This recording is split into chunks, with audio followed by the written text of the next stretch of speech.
بطور وصیت یہ فکر کہنا، حسین کو روتے ہوئے پوری زندگی کبھی نہ شرمانا. حسین کو رونے سے منہ ٹیڑھا نہیں ہوتا. قیامت والے دن انہی چہروں میں نور ہوگا جو دنیا میں.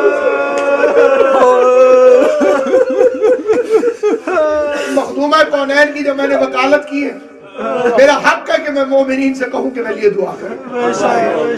میں ممبر رسول پور میں قصور صرف اتنا ہے کہ میں ممبر پہ بتاتا رہا ہوں کہ باپ کے نوکروں سے جھڑکے کھا کے فاطمہ کھا لی.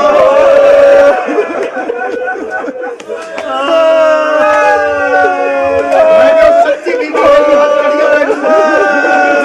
میں اس سچی بی بی کے لیے جیل میں رہا ہوں اور میرا بدن شہادت کے لیے بھی تیار ہے، لیکن میں جب تک زندہ ہوں اس حلق سے زہرا کا حق نکلتا رہے گا. رسول کی بیٹی کا حق نہیں چھپے گا. اس قوم کے بچے کو ایک دفعہ جھنجھوڑ کے جاؤں گا کہ رسول کی بیٹی خالی واپس آئی تھی، کبھی نہ بھول.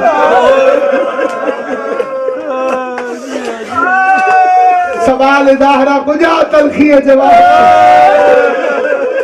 مبلغ اعظم مولانا محمد اسماعیل نے خدا درجات بلند کرے کہ فرماتے ہیں دو چیزیں کبھی نہ بھولنا، ماں کا دربار میں جانا، بیٹی کا بازار میں.